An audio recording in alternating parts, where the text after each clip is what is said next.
Aloha, everybody. Welcome to the Hawaiiverse podcast. I'm your host, Kamaka Diaz, and what is Hawaiiverse? So before we introduce our guest, I want to give you a little background on Hawaiiverse. Hawaiiverse started during the pandemic with 40 businesses in Hilo, and we evolved into 1,000 businesses on multiple islands. And basically, we're the best place to support local. We have a coupon directory with local discounts, and we also have an e-commerce section so you can buy local products and support local. So I think it's time to introduce our first guest ever on the first episode of the Hawaiiverse podcast. Sitting across of me, we have awesome business owners. We have Marissa, who lives on a goat farm, and Melissa, who has a synchronized swimming background.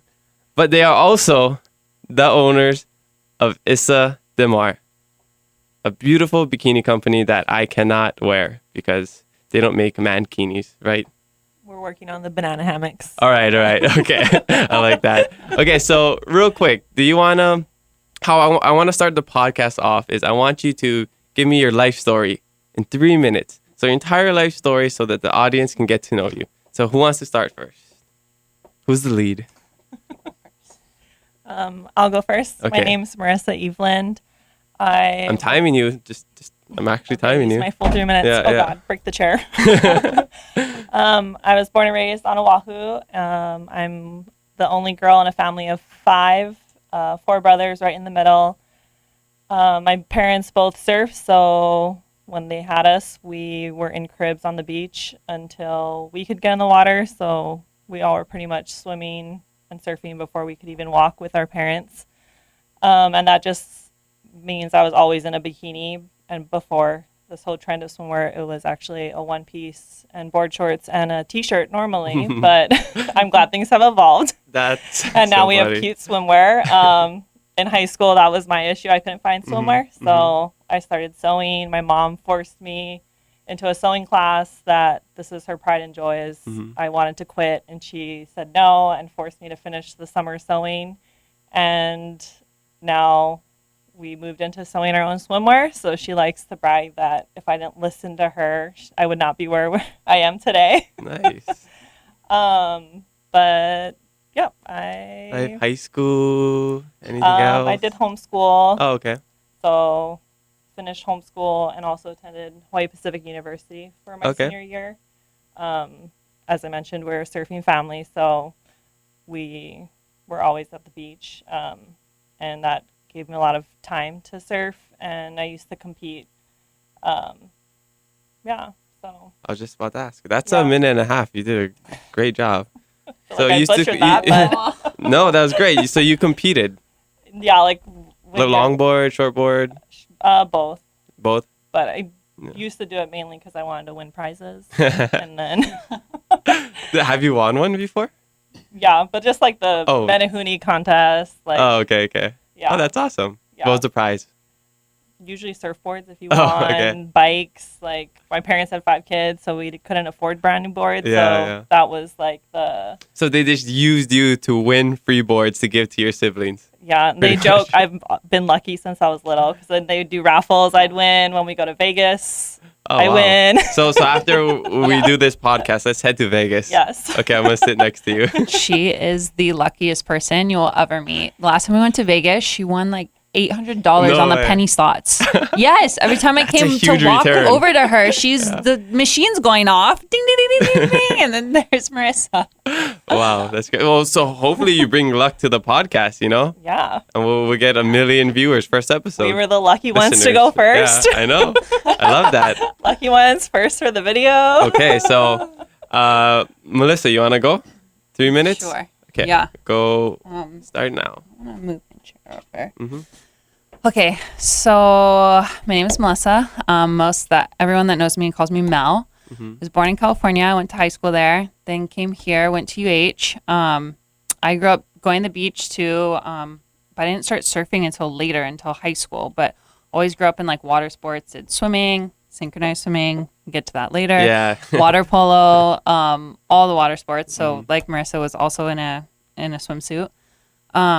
Then I went to UH, and then I wanted to get serious about design. So I either needed to transfer to California or New York for the design programs I wanted to. had a small hiccup at Point Loma Nazarene University. That's where I met Marissa. Even though I knew her whole family beforehand just from surfing out here. She forced me to join surf team. I really didn't want to, but she made me.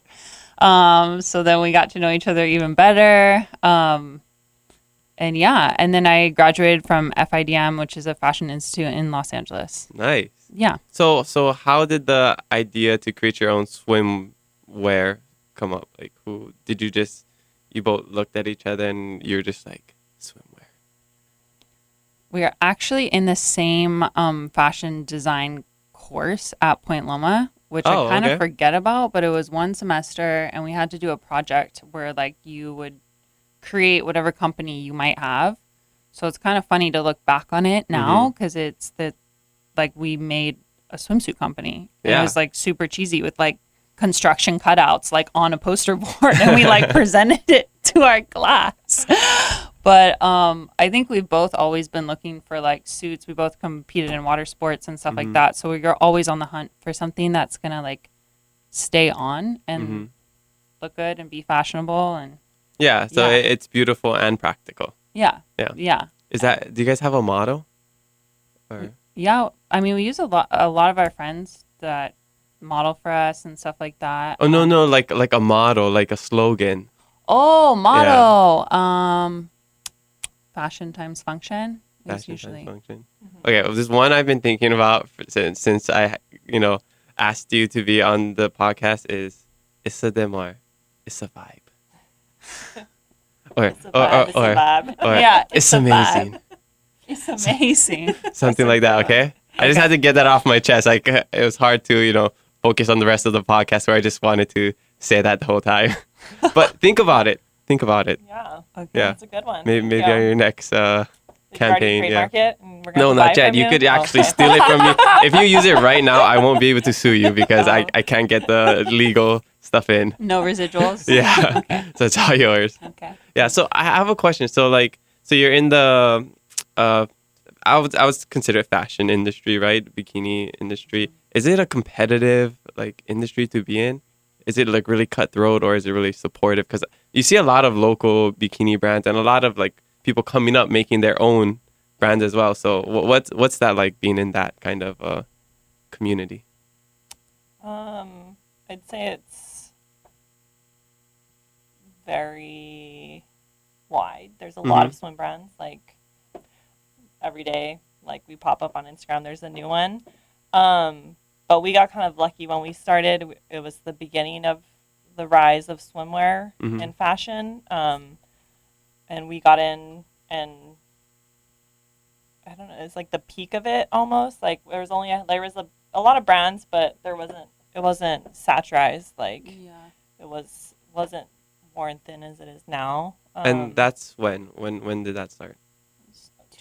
2013. Yeah, it was our first trade show that we went to. Okay. And decided to full on commit to making this a career. 'Cause before then, we both were working multiple jobs, and this was we just had to pour everything in because we started from no bank account. It was just our savings. But now there's so many brands, but I feel like it's still such a small community that everyone we have, I think, 4 close friends that have swimwear companies, and it's not a competition or it's not cutthroat, at least for us. And we're both pretty mellow too, so it just go with the flow. But it definitely is a lot of swimmer brands, and with that we also took our 10 years of doing swimwear and working with factories and patterns and production, that we actually started a production company. Oh, no way. So yeah.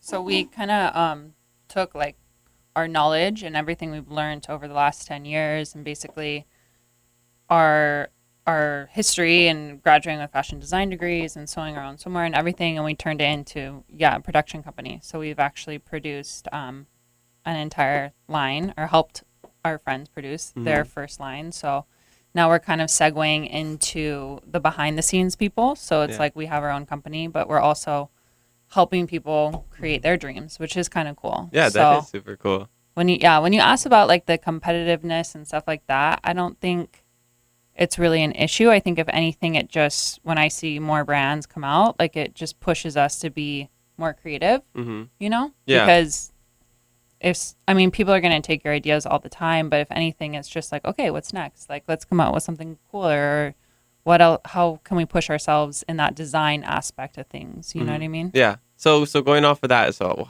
what is the design process like? Like, how do you come up with new ideas and, you know, designs for bikinis? Yeah, it's actually a really long process. Like, to produce a line from beginning to completion is like almost a year. So you start. For a piece so small. Yeah. Yeah. Crazy. Yeah. I know. You'd think it'd be shorter, but you start with your sketches and kind of your ideas, and then you turn your sketches into what they call computer automated drawings, CADs. And then you use the CADs and you send those to the factory, and then they'll come back with your first sample, and then you have to do first sample fittings, and then you send it back to the factory, and then you get second sample fittings, and then you eventually move towards your final product. Yeah. And then there's a lot that goes into too, even just like fabric production. I was about to ask about that. Like, how do you decide on the fabric? You know, what kind of material you're going to use? Is it, I don't know, organic or, you know? There's so much. It's just such a long process. There's a lot of back and forth. And pre-COVID, we used to go to Bali every single year for production, but now we just do it via online, just with travel restrictions. Do you still plan to go in the future once things open up? Yeah. Yeah? Yeah. Well, do you have a connection to Bali, or that's just a place you two wanted to hit up? Our first trip was we went to go for surfing, and we like walked the streets to find a factory, thinking, you know, two very naive just graduated college and trying to find a factory. We like walked into seamstress after seamstress. Do you do swimwear? Oh, do you do swimwear? Like, everyone tells you yes. We learned that, and then we just knew that's where that's where they were producing really good quality swimwear. So that's like the mecca of swimwear is Bali. Yeah, for like the boutique brands. Okay. Once you can reach the level of producing out of what is the other countries that? China is the main. China. Thailand. Yeah, then that's where you go. But you know, the more boutique brands are out of Bali. Okay. Indonesia. Yeah. Are there any here in Hawaii? Like, are there local sourced ones? Or is that something we need to work on in the future? We looked into it at the beginning. Yeah. Because when we couldn't keep up with sewing them ourselves, we tried to do it here so that, you know, just to keep it local. But the one lead, it was like, oh, they closed. Like, we would get leads, and then we just were like, okay, by the time you do produce it here, it is way more expensive. Yeah. I think that's the problem with a lot of businesses, just trying to keep everything local, is the price, right? Yeah, and that was 8 years ago we first produced, so people weren't in the trend of spending, putting their dollars more into local or the eco, so it was harder to justify that. But you know, we've been looking into better options, and because people are spending more consciously with that, and eco-friendly and supporting local, they want to put their dollars back into their backyards. Okay. Yeah, I like that. So how did you grow? How did you become this? I'm looking at Instagram, and you have 74,000 followers, you know? And I mean, first of all, it's a cool name, Issa Demar. But let's talk about the name real quick, because I didn't get it at first. But maybe, and I feel like people listening to this, they're probably just like, oh, Demar, probably Spanish. But what is Issa besides a vibe? Tell us. Okay, so I go by Mel, but obviously my full name is Melissa, and then Marissa. So our friends in college and stuff kind of deemed us the Issas, because we were together a lot. We were surfing a lot, and I don't know, they're just oh, the Issas. We're one package, you know? And then that's what we wanted for our name initially, just Issa, but it was taken. So we're like, okay, how can we get creative and kind of do a play on words? And then De Mar means of the sea in Spanish. So we thought, oh, that sounds pretty, you know? Yeah. With no association, neither of us are Spanish, so barely past Spanish. Oh yeah, I'm the furthest person from Spanish. That should have been my freaking random fact. Was I begged my professor for more extra credit so I would pass college Spanish. Oh yeah, it was bad. I would like help Marissa study, and she like could not. And this is in college? Perk of homeschooling, you don't take Spanish Oh, or any language. So I didn't get that part of my brain to go. Is that a perk though, or is No, that but more surfing, not as much language. Oh, that's funny.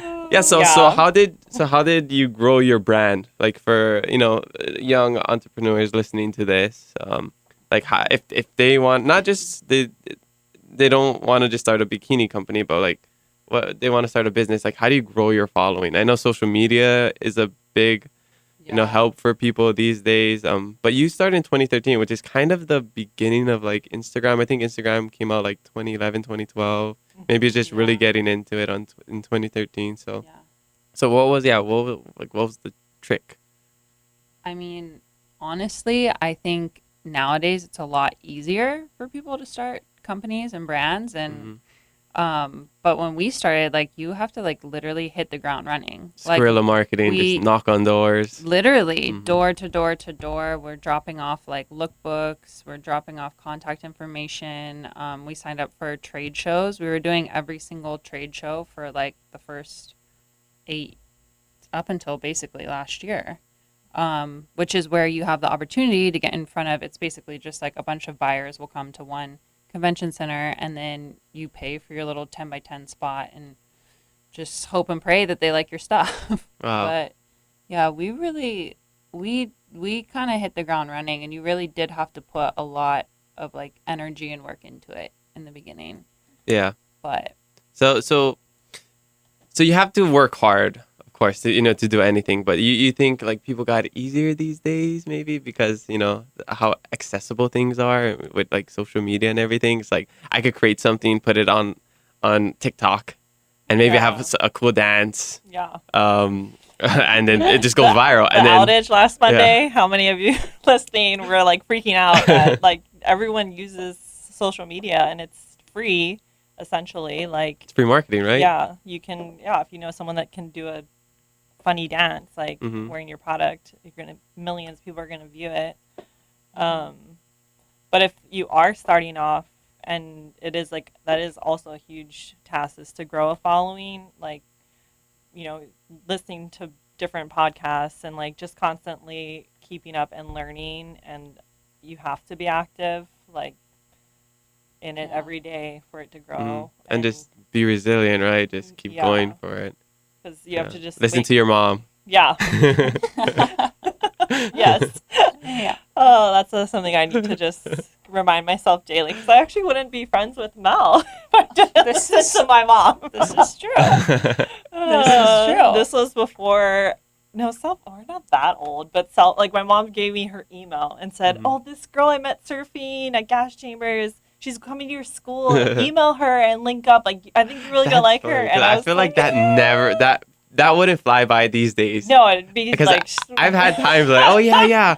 Say like I'm going to Spain for study abroad, and like, oh yeah, I know this one person. Like, here, email them. Like, nobody really does that, Like maybe they do. I don't know. But I feel like I didn't email. And then we were at this like surf Bible study, and our other friend from Kauai was like, we met her and another friend that just transferred into her school, and it's really bad. Oh, sure. This is what we're all here for. Everyone's listening. Everybody, listen up. I don't know what's gonna happen, but it could be amazing. Mel loves this story too, because I did not want to. We were gonna go grab like frozen yogurt or something after the surf study, and I was like, oh gosh, yeah, we'll pick those girls up because it was our guy friend. And I just wanted to pick up the girls. Marissa was a mean girl, basically, and didn't want me to come to frozen yogurt. Did you wear pink on Wednesday? Yeah, no, she just transferred from Hawaii. I was like, okay. Like, and then she's like, we're sitting there, and she's like, what's your last name? I'm like, Eveland. She's like, oh my gosh, I met your mom surfing, and she said you were going to school. I was like, oh my gosh, you're the one my mom gave an email for, and like you're the one I've been trying to avoid this whole time. See, listen to your mother. Yeah. And then that was the same semester I transferred into the fashion program at the school that we were at. So then we had all the same classes, and then I was like, okay, yeah, you are one of my best friends now, and it's just funny that my mother was right. Mom, you're probably listening, and you were correct again. It's amazing. It's amazing. So the moral of the story, listen to your mother and you will have a successful business in the future and maybe even a best friend along the way. Yeah. Yeah. Definitely find a best friend because I don't know if you could do this for 10 years. Yeah, it's tough. That's the one thing everyone always asks is like, how do you guys, like, partnerships usually don't last this long. Yeah. Like, like don't live with your best friend kind of thing. Yeah, we did all those things. No, we in the beginning, rebels. Like in the beginning, we were both so poor. Like we lived in the downstairs of her parents' house in bunk beds, and we had our sewing machines all outlined along like the living room. Like we didn't have a living room. It was literally sewing machines and a drafting table and the kitchen. Like we were a slave shop, our own slaves. Yeah. We lived together, we worked together, and then we would go surf. We would go test our products and like make sure they would work. And if it didn't work, we'd be like, okay, we gotta throw that away. It's a great story though to come up. Yeah. So so I feel like here like networking is so important, but here in Hawaii, like I feel like it's way more important because it's like who you know. We're such a small island, and you know you have to treat people right. You know, you cross one line, you could potentially be done. But I know you've worked with a lot of models and maybe other like companies. So was that like a big help just getting the word out? Like, did you give them products? Did people help you try out other products, or how was that? We were just blessed to have a close group of friends that like we all just lifted each other up and like helped each other out. And that was just like friends we grew up with. So we were fortunate in that aspect. We didn't, You'd have to like reach out, slide into people's DMs, like, hey, can you please wear this, or shout it out on Instagram. And we still do that to like you have to do it, and so like I don't know, it's just like you shoot 1,000 times and maybe one will come back, and that was like the part where like you give so much product and it's so much money, and then you never see it on that person. You're like, oh. Yeah. But that's how it goes. That's interesting because I know a lot of people, they give out, not samples, but just like products to people, whether that's a speaker or a bikini or, whatever it is you sell. So I know it's, I don't know, like important for like branding and like marketing, but does that like, is it though? Like, do you think it's worth it? Like, because a bikini is expensive, right? Mm-hmm. So like something like that, like if you give it out to so many people, like, is it worth the, the risk, I guess? I think yes and no. It depends, like, who actually ends up wearing it. In the beginning, we were working with a PR company in Los Angeles, and they were gifting out a ton of suits to, like, A-plus celebrities. And they told you to do that, like here, send these suits, like $100,000 of suits, like a lot of money, yeah. Wow. And then, but through that, we ended up like Jennifer Lopez wore stuff, Kylie Jenner, like we got it on a lot of like pretty, and this was kind of before, Instagram influencers were a thing. So, yeah, I feel like if you do land it on the right person, then great. But there's a lot of no's, you know what I mean, before you get a yes. So it's just, that like resilience thing. Yeah. Okay. Well, now going off of that, I think resiliency is so important in life. But during this pandemic, it's been tough for a lot of people and businesses. So like, how have you, adapted or just like, lived, survived through this pandemic, or have not? Still trying to survive. Yeah. Work in progress. Just swimming. We're Dora. Oh, man. Dory. Yeah. Dora. Yeah. When I said I had really good luck, it also is combined with really bad luck. There's no middle. So you're really lucky or you're really unlucky. So this podcast could just be incredible or could totally tank. No, and the same goes for like me and my family. Like even my dad, like we're either super lucky or super unlucky. There's no middle ground here. Okay, well I don't know how to feel about that, but let's continue. Yeah, but that's when we signed a lease last November to test out our last retail space, and we opened March 1st and had 23 days. And then COVID shut us down. So that was the worst timing, luck. We couldn't get out of our lease knowing, like, by March, we already knew what was about to happen, but we were locked in. So we set up shop, and then 23 days later, weren't going to be able to get into our space. So we broke down our shop, cried. Of course, yeah. Had some wine. Yeah, of course. And then just went back to the beach. Like, I don't know, we're always like, you have to take the positives out of everything. Like, you have your moment of, like, upset and worry. But we just always know there's a bigger plan, and we're not in control no matter how much we try and control our lives. Like, there is already a plan in place. So I think that's what kept us moving through COVID is we are resilient, and we're not afraid to slave and work hard. And then we also know there's a bigger plan. And your dad always says, what's the line? Which one? He has a lot. It's not the end, the one. It's not the end till the fat lady sings. That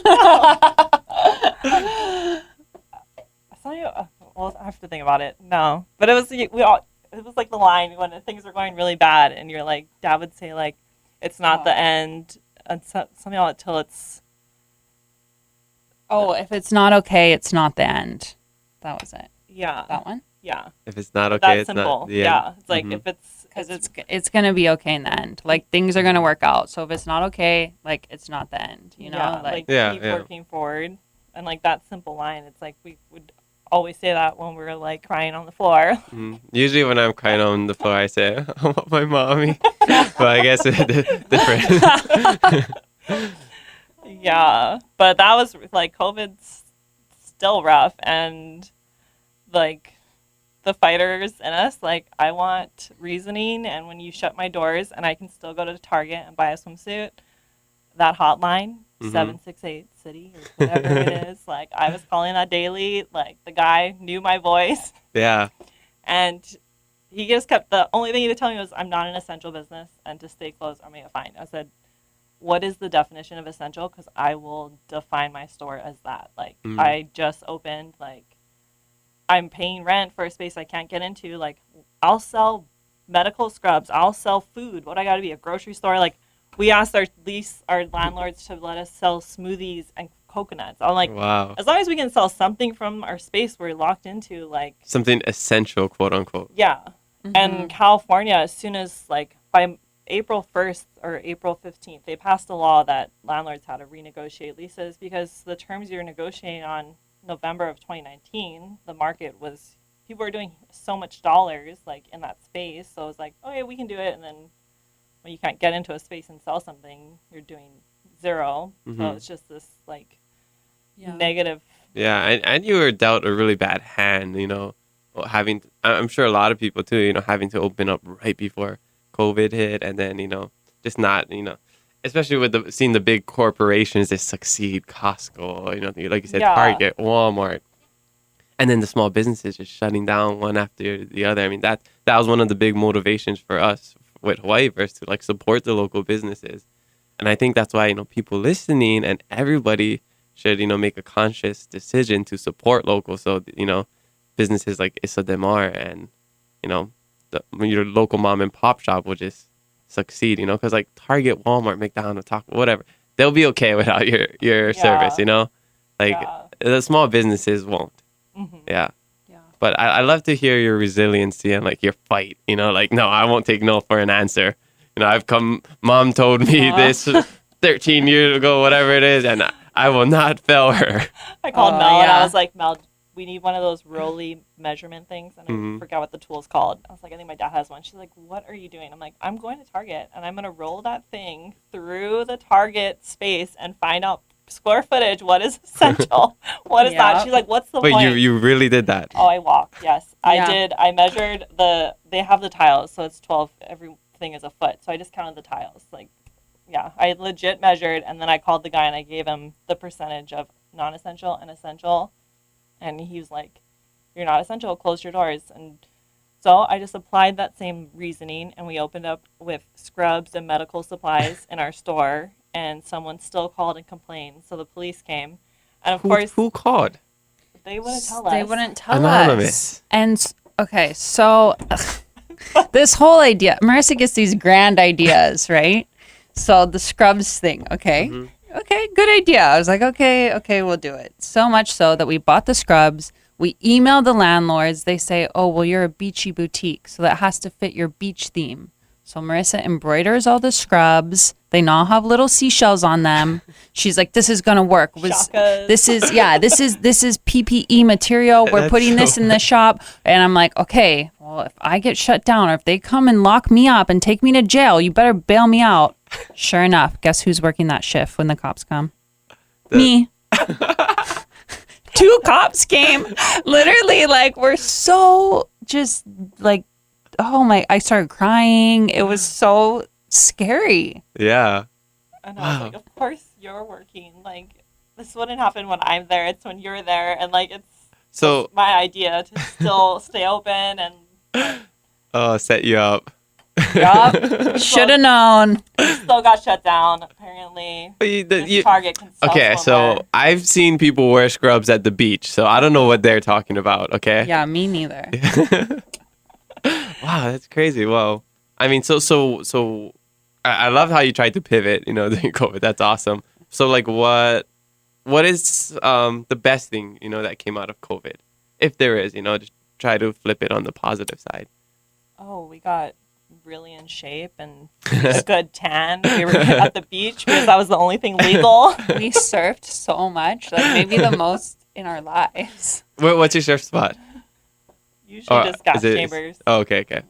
Pupukea. Mm-hmm. But yeah, it was like a force. We're like, okay, like we tried. We got what was the ticket? Like, it wasn't even. It was a court date. Court. You had to go to court for this. Yeah. It was that serious. Yeah. And it was a petty misdemeanor, so it was going to be on her record, and it was going to be on Mel's record. So like the stress. Hey, that's your luck right there. That's why you're so lucky. Exactly.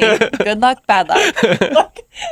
Then I'm like, we're like, do we talk to a lawyer? Like that was just even more stress. But then when we're like, hey, we tried to stay open and be an essential business, didn't work out. Like, we'll just go with the tides, and we were at the beach surfing, like working from home, but we just had put our efforts into a retail store. So it kind of just like God was like, you guys just pause, breathe. Yeah. Like, at that point, health was wealth. So I like totally stopped. I haven't had sugar since last April. Wow. Like, I had sugar last night. I know your Nom's candy. I've seen this on Instagram, and I am the number like. Oh yeah. Have you had it before? No, because it came out this past year, right? Yeah, I think this might have started early last year. I kind of forget, but they've been cranking. But yeah, I guess since we're on the topic, one of my ideas for the podcast is I want to, give a little local business shout out to people, and then they're going to provide gifts for our guests. Oh. So you're actually taking home some of these knobs, and I know we don't have a visual feed right now, but if you just go to Hawaii Candy Factory on Instagram, their packaging is beautiful. Like, look how cool this is. And they also have a Halloween themed box right now, and we're actually going to give that away to somebody listening. So head to our Instagram, Hawaiiverse, and then stay tuned for a giveaway, and you can get some noms. It's like Gushers, gummy bear, not gummy bear, gummy worms, or nerd clusters, creepy crawlers. But it's all like with lihing mui and lemon peel. That's super big these days. So yeah, let me give it here. Nerd clusters and creepy crawlers. Oh, yeah. Thank you. Try that. If you want to try it now, you can do it right now and give us some feedback on it. I think it's great. And those guys, the guys that run this, they're hustlers. Yeah, I love them. Okay. Respect. Yeah. Yeah. So before, I think we're coming to an end. I forgot to keep track of the time here because this is the first episode we're learning. So this could end up being 40 minutes. It could end up being an hour and 20 minutes. Who knows? But we do have Instagram questions. So I want to ask you two. So every week we're gonna post our guests, like who's gonna be on the podcast, and we get questions from Instagram. So pick it, Trasher at Picket Trasher. Does that sound familiar? Yeah. Okay. She'd like to know about Mel's synchronized swimming experience and if the suits inspired her. And Te. Did I say that correctly? Yeah. So at Picket Trasher model for your question, and now Mel will answer. So yes, I have a background of doing synchronized swimming competitively. I grew up doing it so much so that I was like given the choice to like basically join the national team and go live with my coach or go to public high school. And I chose public high school. And So how old were you? my mom cried. I was 13 or 14 when I stopped. Oh. But I started when I was like 8. And then once I stopped doing it, then I started doing it for like basically like movie productions or like private parties. And I actually was in the Jackass 2 movie. And that's what paid for part of my college. No way. Yeah. I mean, so you got paid like pretty well doing that. I also got an academic scholarship. I do have brains. Oh, okay. No. I mean, I don't doubt that. I mean, running a I'm business, kidding, you I'm need kidding. brains, but like, Just no, joking. I'm curious because you were in that movie, like, and so you were an extra in that movie. Yeah, I mean, but that was just like one part. Like I would Yeah. do like the production side of things as far as like I did some weird like private parties and private weddings and like Were they hired synchronized swimmers? yes, like in like Beverly Hills and like private pools. I've and- never seen synchronized swimming before, except on TV. You know, not Yeah. in person. Yeah.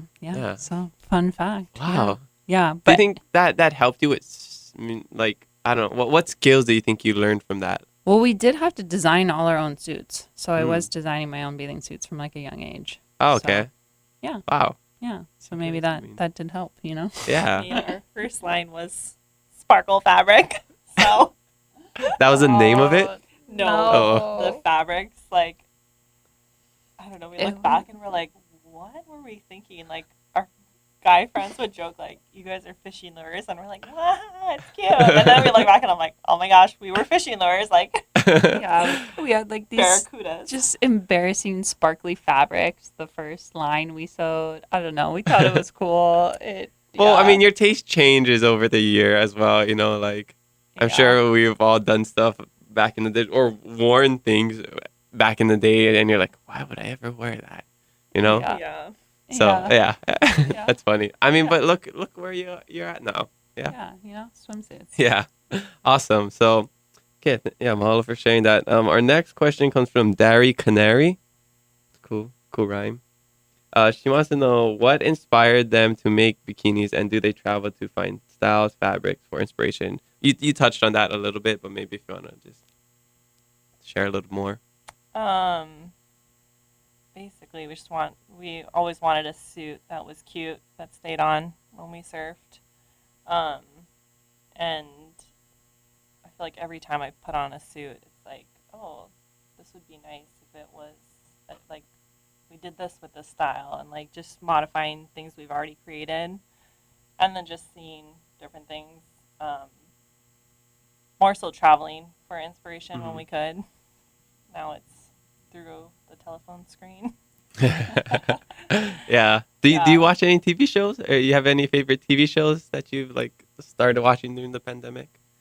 I don't know if you heard of Squid Games. Everybody's into I Squid Games. just watched the first episode. Oh, I didn't know it was going to be so gory. yeah. It's kind of crazy. I mean, there's a lot of mixed emotions going into the season. It always ends on a cliffhanger too, like every episode. So it's very bingeable. I think I finished it in 2 days with my sister-in-law. Watch it. Yeah. I finally watched Bridgerton because that was the headline too, with it beat out Bridgerton, Netflix's I've never heard that. number one show. Oh, okay. I gotta check And that out. some of the girls were always like, Bridgertons. Oh wow. So if you want a Pride and Prejudice Yeah, that's like style TV show, that's it. It's more for the ladies. Oh, okay. Yeah. Mine during COVID was Queen of the South. I never heard of that. It's about like Mexican drug cartel. Oh, okay. Like a it's- Narcos kind of yeah, thing. it's like a Narcos similar. It's pretty addicting though. Yeah. Do they speak Spanish in it? A little bit. Okay. Marissa should have watched it. Yeah. With me. Oh, less. No, that's speaking English. Muy bien. Muy- Yeah. Okay, cool. Well, I honestly have no idea how long we've been talking for, but yeah, maybe we should wrap it up, or we should not wrap it up. I'm not sure. I want to keep talking, but I don't know if, who wants to keep listening. But no, I really appreciate the both of you coming on for our first episode of the Hawaiiverse podcast. I mean, hopefully, we get a lot of listeners, and people can hear your story, and just shift their mindset into supporting local, and just keeping it in the community. I think that's like the most important thing. What does supporting local mean to you too? Like how important is that, to get like support from like your friends, family, and just not even that, just like local people, Everything. Yeah. Yeah, no, we still get excited like over new customers, and especially now because we are also dealing with, the hardships of sticky situations with rent and all that. So it's like we know the struggle. So when someone still is able to support, this last year, it's like means even more because we know the struggles everyone's in because of the state of our economy and just our leadership here. So it's like we know the struggle, and we appreciate everyone that's does choose to support local. And like even for me, it's like I'm trying my best to not eat out at restaurants that aren't locally owned or chains. Just, money talks. And yeah, exactly. Like I think the convenience side of it too. It's like I would love to support the local businesses, but when they're selling something for like half the price, it's kind of hard to choose that, especially when times are rough like this. So I totally get it. Yeah. But, And you, yeah. Mel? Anything? Yeah. Oh. Any advice to up and coming entrepreneurs? Just put your head down and work hard. And listen to your mama. Listen to your mama. It's blood, sweat, and tears. But you'll get there eventually. Not gonna lie. Midway through, we're like, oh man, if we worked for a big corporation, it'd be a lot less stressful. Because at the beginning of the pandemic, we were like, it was all on us. Like we weren't still gonna get a paycheck. We couldn't get let go. So. Yeah.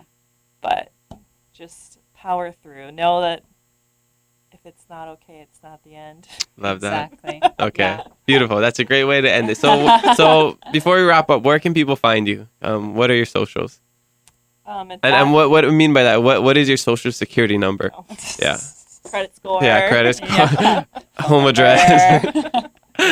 Okay, but yeah, where can people find you on Instagram, Facebook, YouTube, wherever it is? Twitter? All the social media channels. It's at ISSADEMAR. We also have a text club, so if you want to join that, you can text us right now, or you can text ISSA, just ISSA to 81787, and you get a discount and join our Ohana via text club, and they always get exclusive sales. When Instagram crashed, they got an exclusive sale to keep themselves busy when they couldn't scroll the gram. Yeah. You get all the good stuff and all the discounts firsthand if you're part of the text club. Right on. Cool. And your personal Instagrams? If you want to share that, I don't know if maybe you just love living on your goat farm and you don't want anybody to find you. If you'd like to see my new golden retriever or my baked goods, that's what's on my Instagram lately. Yeah. Mine's I think it's just Marissa with 3 S's or 4 and Eve, EVE. Okay. And then mine's a sea of people. Yeah, we don't post a ton on our personals, but you can find us there. Show them some love, Yeah, it's totally Mostly fine. Animals. Yeah, okay. Well, yeah, make sure you go check them out. They're also on Hawaiiverse if you want a little discount. Go buy some swimwear. And check us out on Hawaiiverse.com. Best place to support local. So with that, let's try some noms and end this podcast. First episode. Okay. Woo! Thanks. Yay, thank you. Yeah. Try that. Well, you two can open that.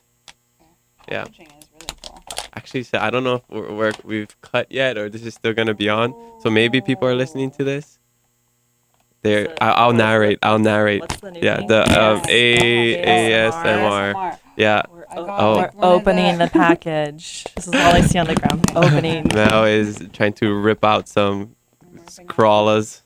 Crawler legs. Ooh, it's Yeah. good. It's good, They're right? really It's good. really good. Yeah, it's impressive. Well, I think they add lihimui and lemon peel. Yeah, there is lemon peel in there. You can see it. Yeah. You guys got to go Honestly check them have out. not had sugar. Oh, wow. you're You're about to breaking send your her over sugar the edge. fast. I can like smell it. That's It's okay. just like I knew I was sugar. I was like, No, she is the especially ultimate. the Lihimoi candy. Yeah, she's Yeah. the ultimate like lihimoi junkie. So when she said she was giving up sugar, I was like, how? How are you gonna do When I that? was like 9, we'd go surfing chunks, and I would take a Snickers bar That's into crazy. the water. Yeah, that's Into the funny. lineup in her suit. Wow. I'll try Wow, that this is one. so good. Yeah, I'm try enjoying it. it. The nerds cluster is really good too. Yeah, so while they go try to make sure you check out Hawaiiverse, check out Ista de Mar, check out Hawaii Candy Factory, and I guess I won't see you guys, but you'll hear my voice next time on the Hawaiiverse podcast. Hui ho. See you later.